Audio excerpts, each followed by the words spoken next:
todas. Boa noite. Obrigado primeiro por estarem aqui numa sexta-feira na Universidade Federal de Santa Catarina, em Florianópolis. Eu sei o quanto isso é sacrificante para todos nós. Então é um prazer mesmo encontrá-los aqui. Agradecer à professora Lia pelo convite. É muito mais que um convite. É um passeio, Eu volto, eu saio de Brasília, daquela terra onde se respira golpe, e venho para minha terra, para renovar as forças, enfim. Sobra muito pouco para mim falar, porque já falaram tudo que eu tinha que falar. Eu vou tentar esmiuçar algumas coisas, então. As nossas falas são muito próximas. Pensar em segurança pública em países construídos pelo racismo e colonialismo e, portanto, pela necropolítica, depois eu vou tentar fazer esse entrelaçamento aí, é pensar que esses países demandam um sistema de controle racial, por obrigação. Não é um resultado que é impensável. Pensar que nós somos a terceira maior população encarcerada do mundo, ou melhor, em situação de cárcere do mundo, com um projeto muito claro de ser o primeiro em pouquíssimo tempo, passar os Estados Unidos, que é formatado nos mesmos moldes, isso é projeto político, isso é projeto de Estado. É projeto de uma nação que a gente nunca foi. Então, se pensarmos nação enquanto estatuto jurídico, tem povo, território, nós nunca fomos nação. Nós, negros e negras, chegamos aqui como coisas. Se somos coisas, não somos pertencentes ao povo e do povo. Não somos propriedades. E se nós somos propriedades, tudo pode ser feito conosco. Isso dá ares muito específicos do nosso sistema de controle racial. A nossa punição, nosso controle punitivo, nossa resposta a atos considerados delitos, contrários à lei, então aí nós temos uma variedade enorme, não vou nem falar de crime, essa resposta é direcionada primeiro ao povo. São quase 4 séculos de uma pena direcionada ao corpo, de açoites, de mortes em público, de aflições, inflições, de corpos descascados, literalmente, porque uma das penas era a ceia de camarão, onde corpos negros eram colocados nos postes de hoje. Não muda muita coisa, hoje somos amarrados em postes, naquela época também, e ali açoitados até a carne aparecer. Por isso, ceia de camarão, literalmente descascados. Então, pensar em todo esse sistema desapareceu há 131 anos, eu acho que só Alice, no seu mundinho maravilhoso, pode se dar ao luxo de acreditar nisso. Tanto quanto acreditar em democracia racial. Tanto quanto pensar que nós somos um país onde não existe racismo, onde todos somos iguais. Nós não somos todos iguais, nós sabemos disso. E o sistema penal, mais do que qualquer pessoa, sabe que isso é verdade, que isso é uma verdade.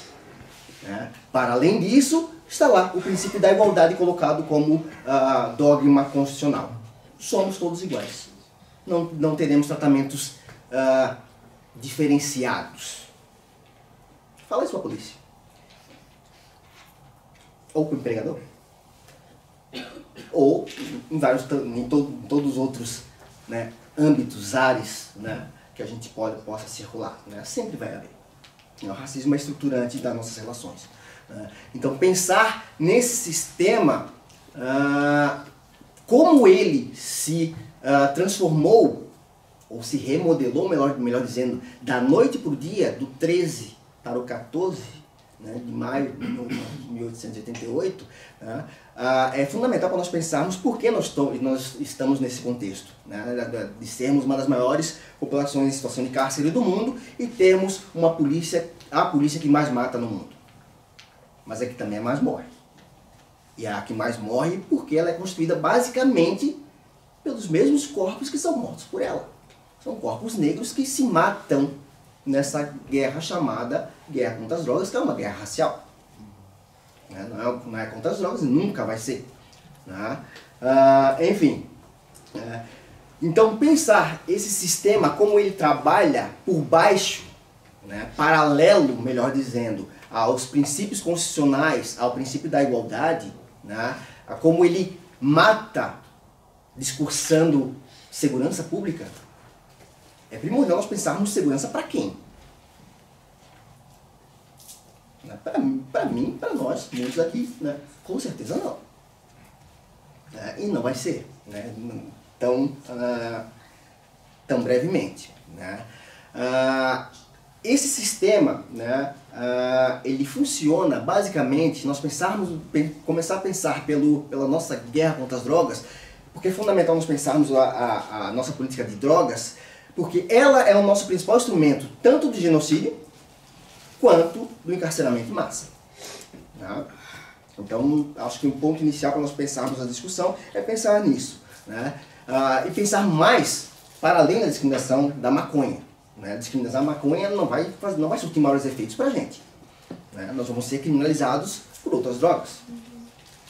Fácil. E por flagrantes forjados? Fácil.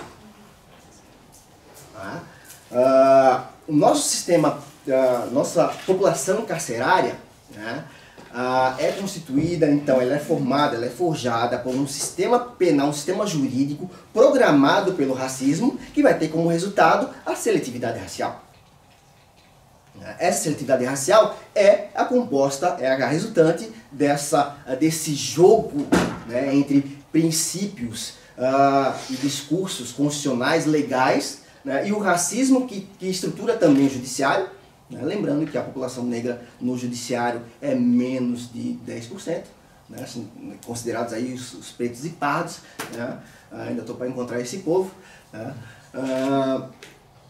que processa e julga essa massa, né, que ela é selecionada primeiro pela polícia. Então nós temos várias voltas, né, nessa espiral que é a seletividade racial. Nós temos a polícia, o Ministério Público e depois o Judiciário. Tudo isso é constituído principalmente, para além do que é declarado, né, pelo direito penal do autor. Nós não somos julgados pelo que nós fizemos. Uma pequena parcela da população né, a população branca tem esse benefício, tem esse direito, ser julgado pelo que cometeu. Princípio básico do direito. Se está no processo, perfeito. Tem provas, condena. Tem dúvida? Opa, absolve. A dúvida absolve. Para nós negros e negras, a regra é diferente. Nós somos condenados, nós somos processados, nós somos presos, nós somos acusados pelo que nós somos. É o direito penal do autor. E é aí que entra Lombroso. Ele constituiu essa ideia. Ele, quando colocou o saber, Lombroso era médico, né? Ele, quando concebeu a criminologia positivista, né, deu feição, deu imagem a esse criminoso, que a ideia é bem básica, gente. A ideia de Lombroso é bem básica. Né? Dentre nós, sempre vai ter alguns ou algumas que nasceram para cometer crimes. Quem são? A gente não sabe. O que a gente faz? Vamos definir. O que Lombroso fez foi na prisão, né? Vejam só que coincidência, foi na prisão da Itália, né? Aí nos conhecidos manicômios, né? Para fazer sua pesquisa laboratorial. Né? Foi nesses espaços que ele criou a criminologia positivista.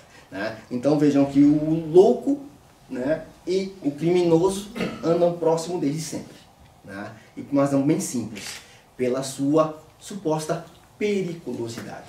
Como é que Lombroso concebeu isso? Em seu primeiro livro, O Homem Branco e o Homem Negro, estudando as diferenças entre as raças, né? Lombroso conclui que comparar o homem branco e o homem negro é como comparar o tigre e o gatinho. Quem é quem? Lembra uma outra teoria, né? A sobrevivência do mais apto, né? Do mais forte. Enfim, né? É assim que Lombroso começa a definir a sua ideia do criminoso nato, né? Com o crânio de Vilela, né? Claro, ele vai trabalhar com outras ciências, né?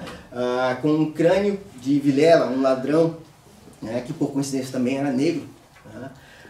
Mas só coincidência. Ele vê uma falha num pequeno osso, né, que liga o crânio à coluna vertebral, e aí, né, como uma luz divina recaindo sobre a cabeça do Lombroso numa tarde de inverno no sul da Itália, provavelmente tomando seu vinho, ele define, ele decide, ele tem a conclusão, né, a ideia maravilhosa de que é ali, naquela falha, que o problema do crime e do criminoso, portanto, está resolvido. Naquela falha que ele conclui que é muito próxima dos grandes gorilas, né, aliás, dos grandes primatas, nós temos, né, os gorilas como uma parte, né, é a chave da periculosidade. E vejam que é periculosidade. Portanto, o crânio de Vilela evidencia que aquele crânio que está nas mãos de Lombroso não é apenas um crânio, né? É quase um fóssil. Se trata de um elo, de uma existência que fazia o elo dele, que seria, né, que faria então a ligação entre o reino animal para o ápice da evolução humana, o homem italiano. Então, esse elo era o homem negro. Se a falha no crânio de Vilela comprovava, veja que eu estou falando comprovava, é a ciência oitocentista falando, né, por seus próprios meios, seus próprios métodos, falando o que é verdade, né, a verdade científica, né, que a academia tanto preza, enfim. Então, era aquele crânio que fazia a ligação. Vilela era criminoso, portanto era perigoso, né, porque ele era um quase animal, um sub-humano. Daquele crânio, para generalizar, né, é um risco, é um sopro. Né, e foi o que ele fez, óbvio. Né, nesse livro ele vai concluir que a raça negra é inferior, né, que não temos como comparar. E aí a questão da periculosidade é chave para nós pensarmos isso. Né, para nós pensarmos todo o nosso contexto em termos de direito penal e de política criminal. Né, porque não é o que está no processo que conta. É o que o nosso corpo representa. E aí a periculosidade do negro exala pelos poros. De longe a polícia fareja. Diferente do presidente Lula, por exemplo. Né, que foi solto, corretamente, óbvio, né, já que foi, né, um golpe certeiro, e a gente está vendo as consequências do porquê o golpe foi necessário. Tá? Mas que aquela decisão do STF não refletiu num desencarceramento. E não vai refletir. Porque o fundamento da prisão dos corpos negros é outro. Não é uma decisão automática, não é uma antecipação da prisão. É a periculosidade. Isso é chave. Porque a partir da periculosidade, a gente define o que é segurança pública. Se é perigoso, não pode estar na sociedade. Se não pode estar na sociedade, tem que estar preso. Se não tem que estar preso, tem que estar preso o mais tempo possível. E eles querem prisão perpétua. Óbvio que eles querem. Eles querem pena de morte. Óbvio que eles querem. Como se nós já não tivéssemos. Né? Mas para eles ainda é pouco. Enfim, essa ideia de Lombroso, então, né, vai definir a ideia, o direito penal do autor, né, vai se refletir no mundo inteiro. Né? Capitalismo em desenvolvimento, né? Racismo a todo vapor, né? As colônias precisando de discurso, né? Tem uma cena no filme Django Livre, né, que o Leonardo DiCaprio usa exatamente a ideia do crânio, né, para mostrar como aquela pessoa era perigosa, tarará, tarará, tarará, né? Então foi, né, basicamente o que Lombroso fez, ou o filme com Pio de Lombroso. Quando Lombroso faz isso, então ele, mais do que cria um outro sistema penal, né, ele dá suporte prático para a ânsia de punitividade da sociedade. Então, punir os negros e os pobres, né, ou seja, os indesejados, né, é fundamental para o desenvolvimento do mundo. Né, do mundo não, do Ocidente.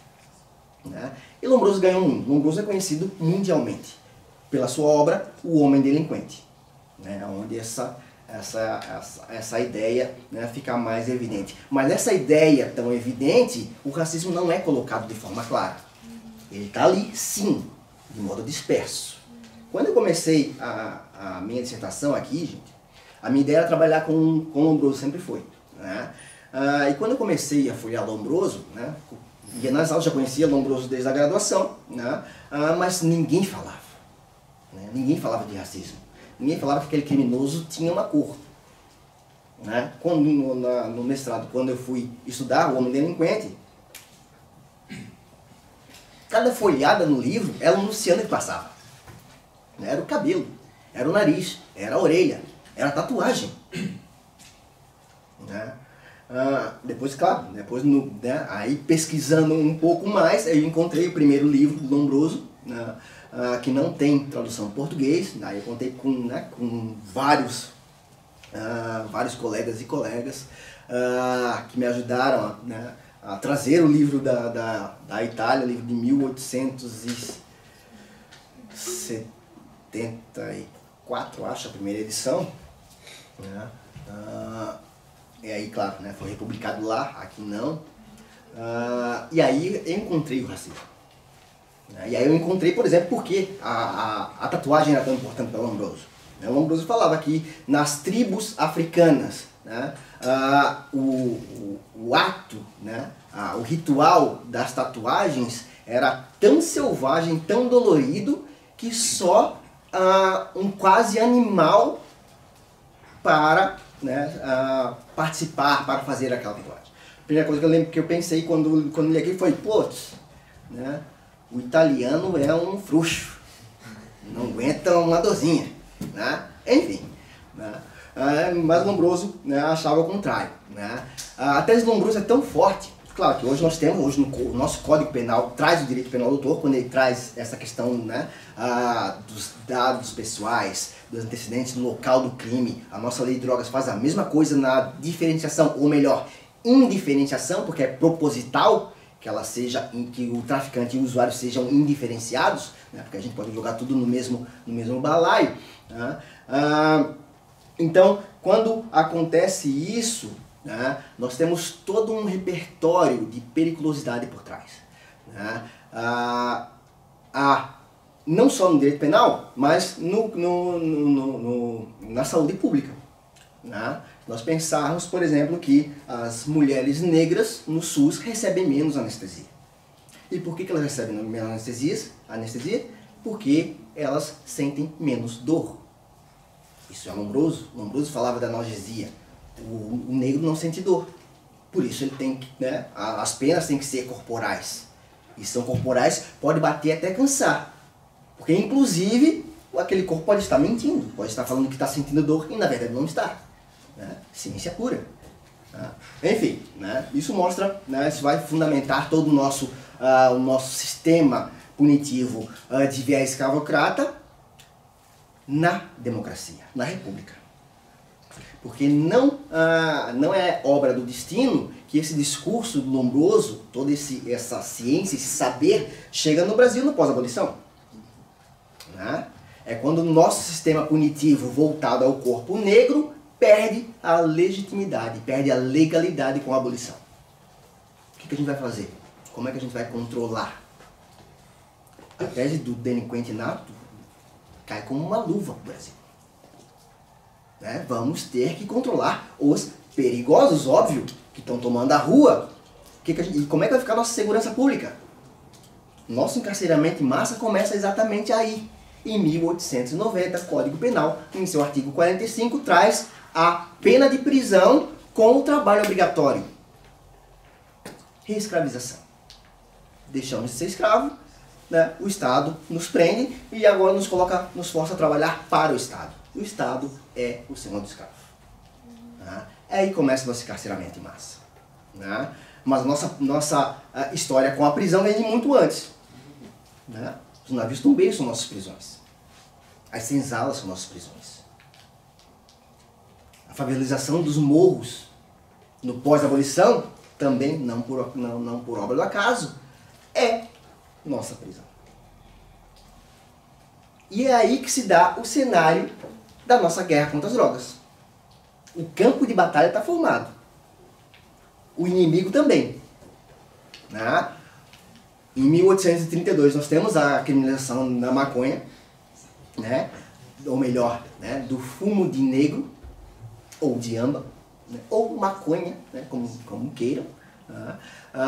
Que prende o usuário e multa o traficante, né? O boticário, o farmacêutico, né? Quem vende. Mas claro, isso em lugares muito específicos. Em muitas fazendas, a produção, né, o cultivo da maconha e o seu uso era estimulado pelos senhores. Né? Como prova de sua benesse, né, os escravos podiam, né, fumar o seu fumo, né, para ficar mais alegre. Ou para trabalhar mais, como estimulante. Ou para apanhar mais e não sentir tanta dor. Né, como o álcool. Né? Então não é por acaso que nós temos, né, essa criminalização da maconha ganha espaço, ganha amplitude no pós-abolição. Né? Em 1915 é nosso primeiro estudo, né, de Rodrigues Doria, né, que ele vai indicar, né, que é preciso proibir, né, o uso do fumo de negro, porque essa substância potencializa aquela periculosidade, aquela primitividade. Lembram que Vilela era quase animal? Periculosidade é igual a animalidade. Por mais que aparentemente sejamos, pelos pensamentos de Lombroso, enfim, de Né Rodrigues, que eu vou chegar agora, né? Por mais que aparentemos ser civilizados, no fundo, nós somos quase animais. O impulso animal, né, pode romper a qualquer momento essa casca de civilidade. O direito penal do autor faz isso, né? Possibilita uma prisão antecipada, mesmo sem crime. Se nós nascemos para cometer crime, nós temos que ser presos o quanto antes. E não importa se nós cometemos crimes ou não. Tá? Então nós temos uma antecipação dessa prisão. Nós temos condenações de crianças negras.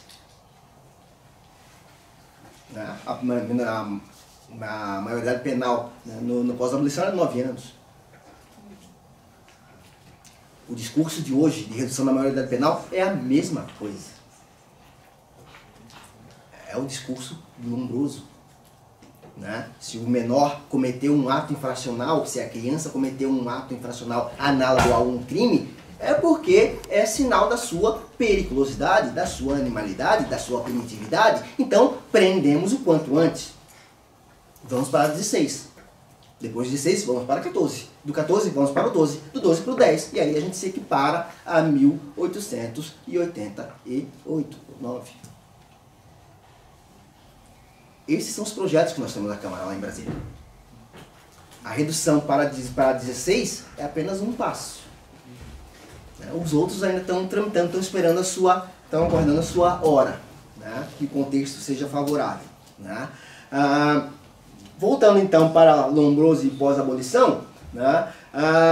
É engraçado nós pensarmos que Quando o Lombroso é aqui traduzido, e veja que eu estou falando tradução, porque não é apenas uma introdução, né, pegar o saber do Lombroso e trazer para cá, né, Nina Rodrigues faz muito mais que isso, ele modela, ele reforma, ele exclui muitas coisas, ele reordena, enfim, né, uma série de instrumentos que ele faz, né, mas que na Itália, Lombroso cai em descrédito, e na Europa como um todo. O saber do lombrosiano cai em descrédito porque quando o Lombroso fala que a prova do crime não está no processo, não está nos autos do processo, está no corpo, o Lombroso está falando que quem decide, afinal de contas, quem é criminoso, quem não é, quem deve ser condenado, quem deve ser absolvido, sou eu, criminólogo, o saber médico, portanto, não os juízes ou as juízas. E aí, Lombroso comete o grave crime de pisar no calo dos nossos filhos de Odin, filhos de Irã, né? Os deuses e semideuses que estão colocados na Terra para uma missão, né, nobre de pacificar a Terra e nos levar para o mundo do faz de contas. E aí, claro, essa classe são os juízes, são os magistrados e as magistradas que vão criticar Lombroso. E é aí que ele cai discreto, no centro. Europa e Estados Unidos. Aqui não. Aqui ele vai ser recebido, né, com glórias e com pompas de salvador da pátria. E com toda a razão. Nina Rodrigues não foi o primeiro, mas foi o principal. A ideia de Lombroso é traduzida por Nina Rodrigues a ponto de Nina Rodrigues não se dar o trabalho de repetir os passos do Lombroso.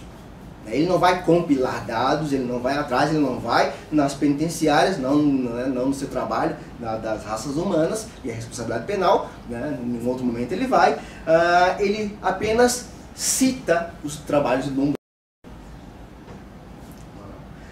Mas Nina Rodrigues, claro, tem as suas especificidades. Claro que a ideia do criminoso nato é fundamental, né? Mas aí ele vai introduzir no discurso o mestiço. Claro, não podia deixar o mestiço. Nós temos os africanos e toda a mestiçagem depois, né, que nos concebe enquanto povo. De qualquer forma, né, descendente de africano traz consigo a animalidade, a primitividade, a periculosidade, como herança. Lombroso já falava isso. A Vilela, ela era filho de ladrão. Então Lombroso constrói a ideia do perigoso, do direito penal do autor, também com viés genético. Não nesses termos, óbvio, né? Ele vai falar em outros termos, mas é a questão da genética. Né? Então, filho de ladrão, ladrãozinho é. E aí, de novo, né, o sistema está pronto para pegar os filhos dos selecionados. E aí a nossa história se desenvolve. Quando Nina Rodrigues traz essa ideia, né, ele, levando em consideração a extensão territorial do Brasil, a diferença entre clima e entre raças, Nina Rodrigues vai propor para o Brasil, né, 4 códigos penais. Um dos erros fundamentais da República Brasileira, né, foi ter apenas um código penal. E veja, um código penal que traz o princípio da igualdade, mas traz crimes racializados. Então, a ideia de que aqui nós não tivemos crimes direcionados à raça, né, cai por terra. Nosso Jim Crow foi colocado aqui também, né, e no mesmo código que traz a ideia iluminista da igualdade. Não à toa também. Capoeira, vadiagem, que era quem não tinha trabalho, né, e religiões de matriz africana. Onde um negro se aglomerava, tinha encrenca.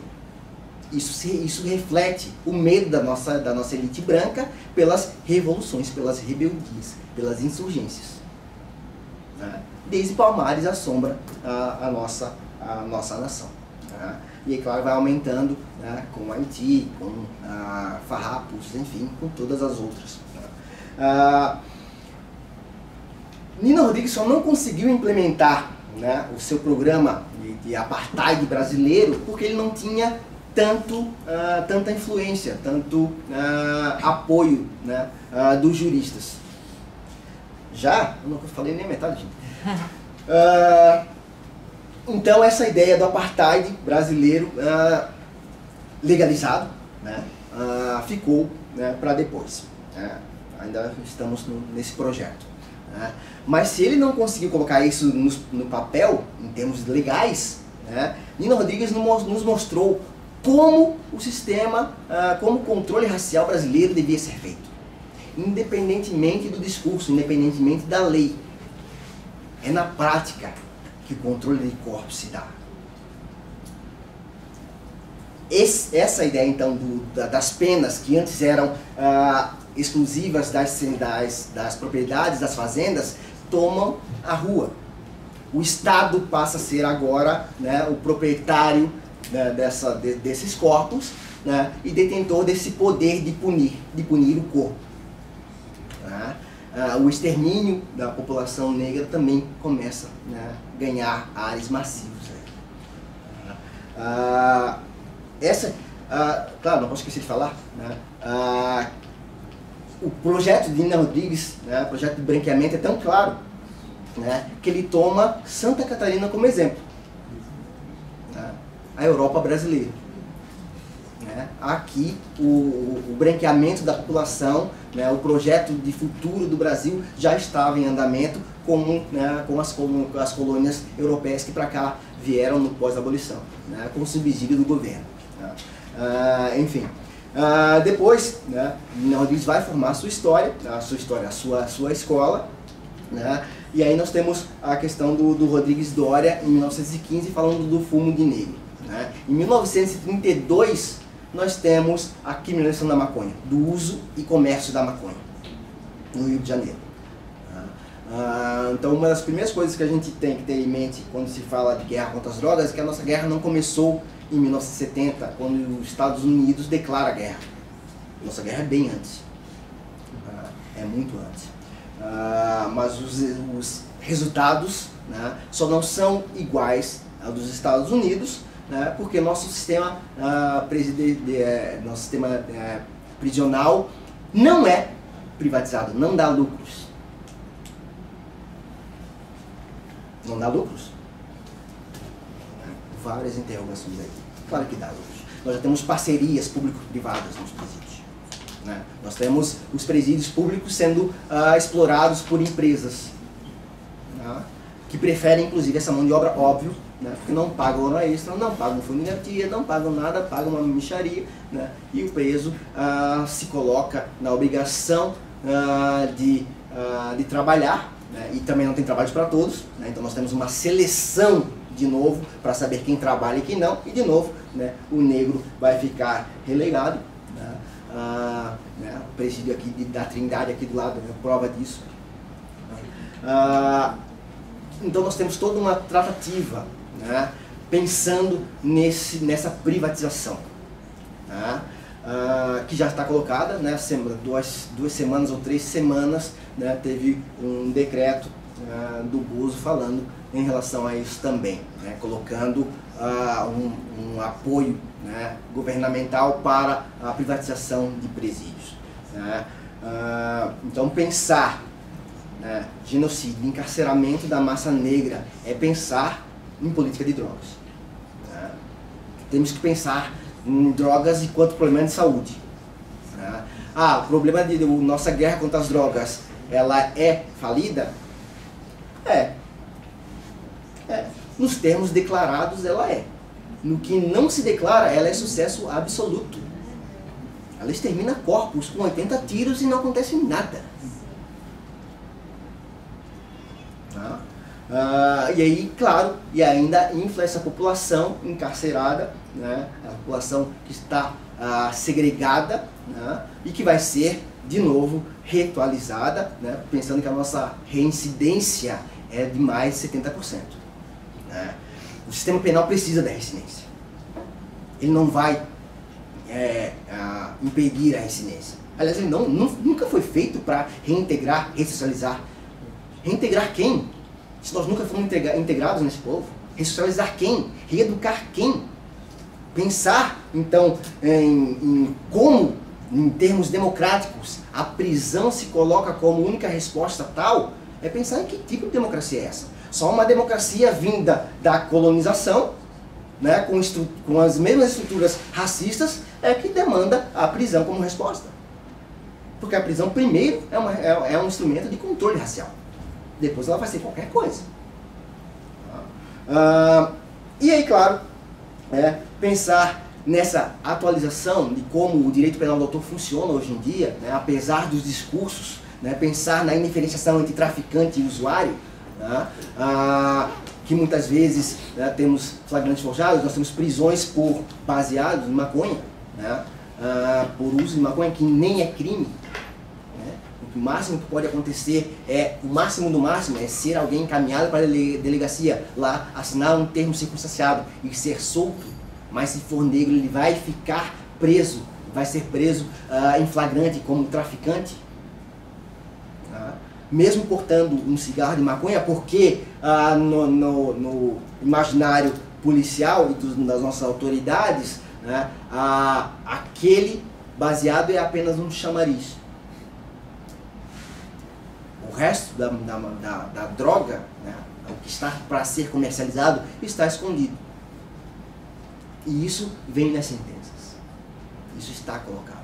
Se ele for preso com pouca coisa, é porque o resto está escondido. Se ele for preso com 10 reais, é porque o resto está escondido, ele já repassou. O que faz a diferença é a pessoa, é o autor, é quem está diante da autoridade judiciária. Rafael Braga que o diga. Aquela periculosidade foi o que fez com que Rafael Braga fosse preso com uma garrafinha em 2013. Cujo conteúdo dentro da garrafa, segundo laudo técnico no processo, não tinha potencial de combustão nenhuma. Eu estou falando de laudo técnico, gente. Prova pericial em processo penal é tudo. Quando o laudo vem a nosso favor, é absolvição. Absolvição. Salvo se o corpo for negro, se o corpo for preto. Que aí o judiciário entendeu que Rafael Braga, com aquela garrafinha, com aquele líquido que estava dentro, que não tinha potencial de combustão nenhuma, era pior que o MacGyver. Era mais inteligente, ele era fodástico. Ia fazer, né, uma bomba atômica com aquela garrafa. E é preso. Daquela prisão, esquece os 10 minutos. Daquela prisão vai ocorrer a outra prisão. Porque naquela prisão, Rafael Braga tem a sua pena de prisão substituída por tornozeleira eletrônica. E vejam que Rafael Braga estava em situação de rua. Ele não morava na rua, né? Estava em situação de rua. Às vezes ele ficava na rua para economizar o dinheiro para voltar para casa no outro dia. Qual é a ideia do judiciário colocar a tornozeleira eletrônica em uma pessoa que às vezes fica na rua? Rio de Janeiro, um sol para cada um. Rafael Braga, né, esfarrapado, camisa rasgada, camisa suja, bermuda, chinelo, havaianas, né, virada com um prego básico. Né, quem não tem isso não teve infância.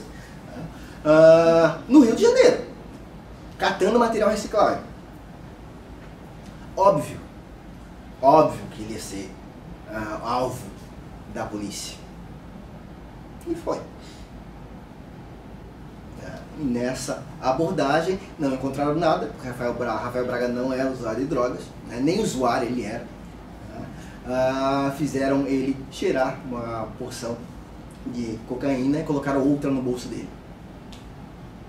Isso é prova testemunhal que está no processo, mas que foi afastado, foi ignorado pelos juízes do Tribunal do Rio de Janeiro. Falo isso porque eu estive no Rio de Janeiro há um ano e meio, 2 anos atrás, acho, né? E quem trabalhou no processo de Rafael Braga me falou isso.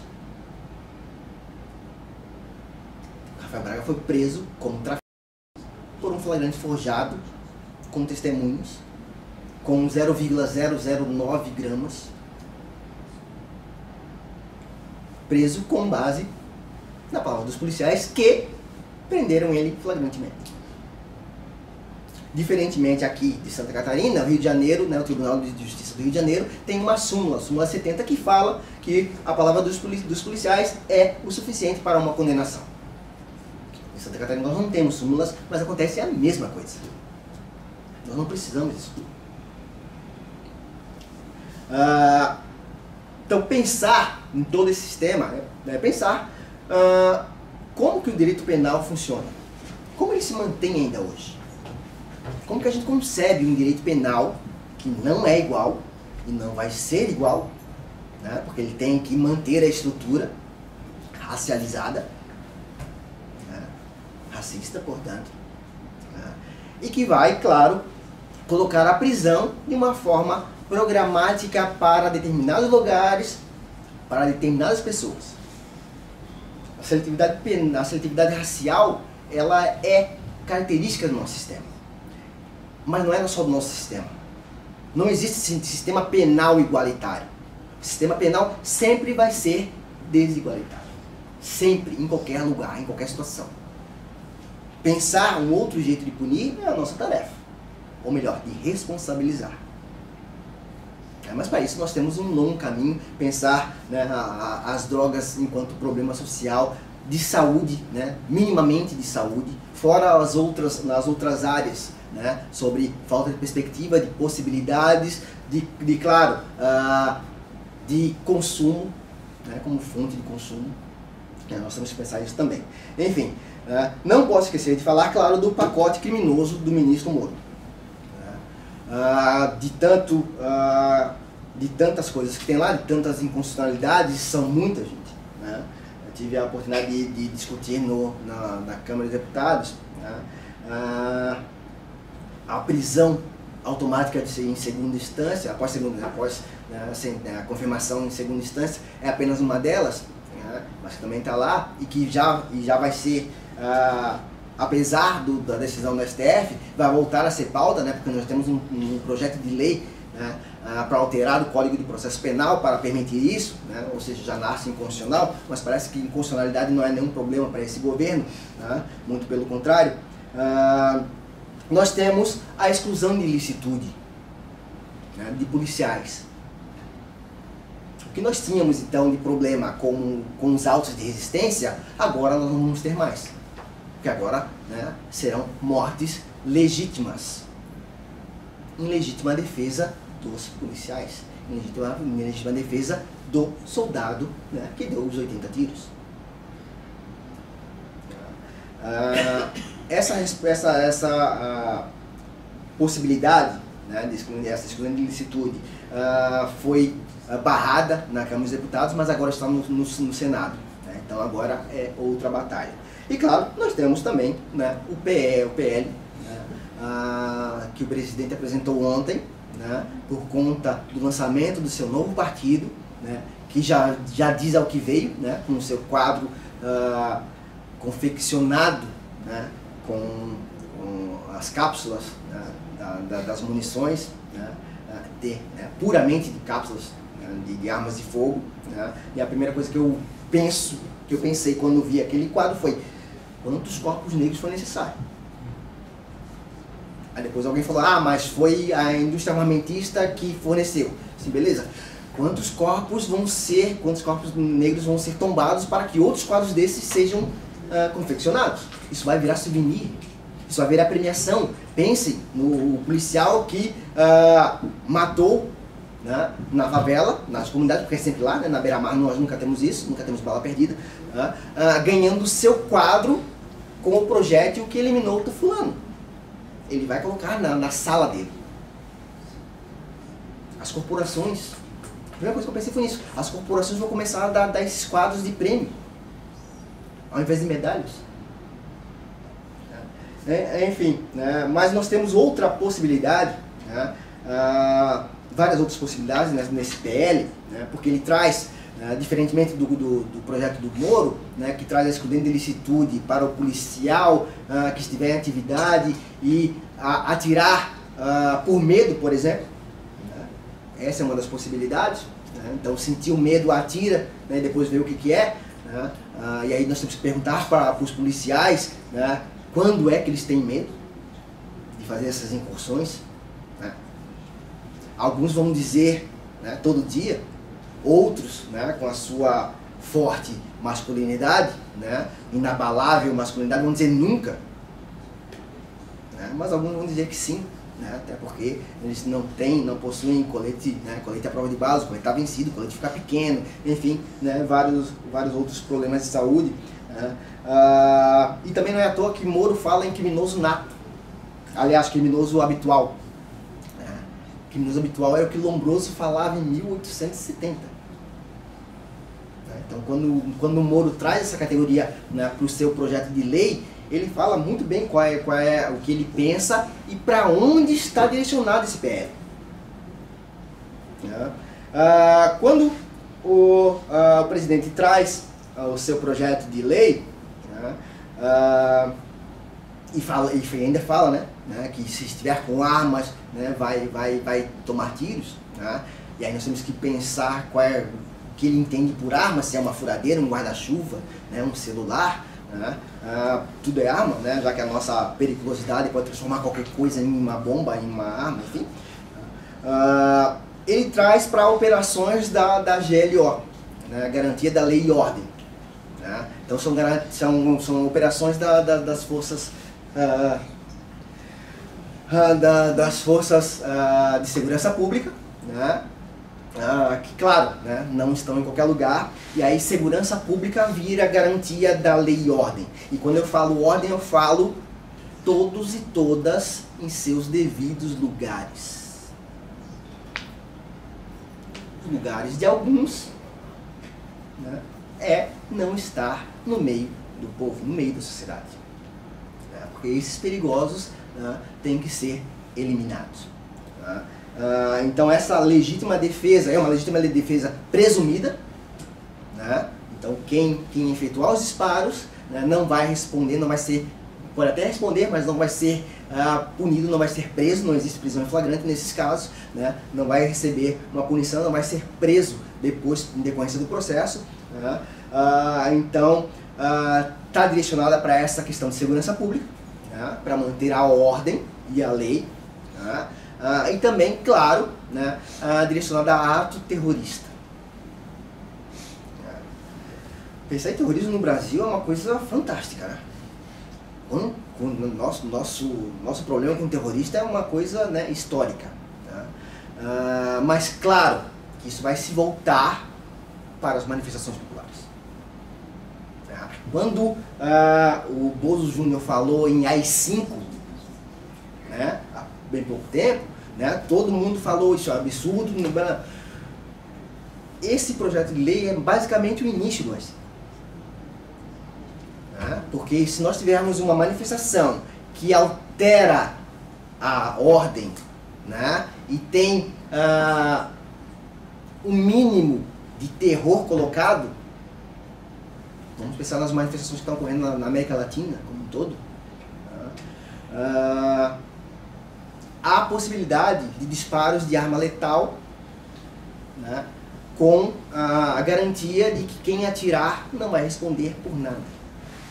Né? Todo esse contexto, gente, né, de um direito penal racializado, de um sistema de controle racial, né, que traz essa demanda por punição, né, por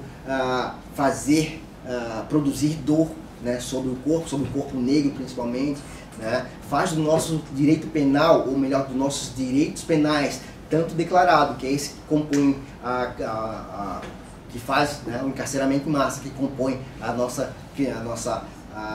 população em situação de cárcere, quanto pelo sistema penal paralelo, que traz o genocídio do negro, que traz a morte, né, a sentença de morte, né,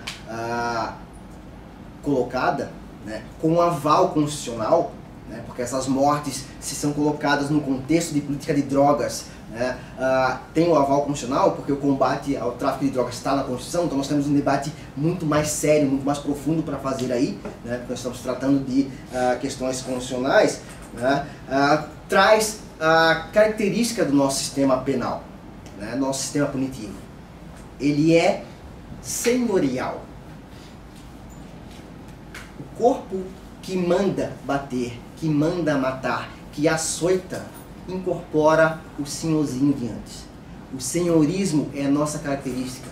E no pós-abolição, a única democratização que nós temos foi desse senhorismo, onde qualquer corpo que tem um poder, mesmo que ilusório, né? Pense no corpo negro lá, né? O policial, né? Que depois vai ter que voltar para a favela, né? Onde ele faz a incursão, né?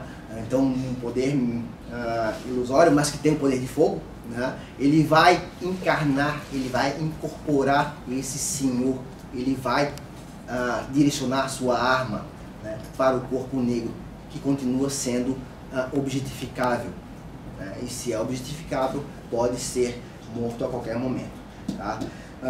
Gente, muito obrigado e fico à disposição para nós discutirmos, né, os assuntos. Obrigado.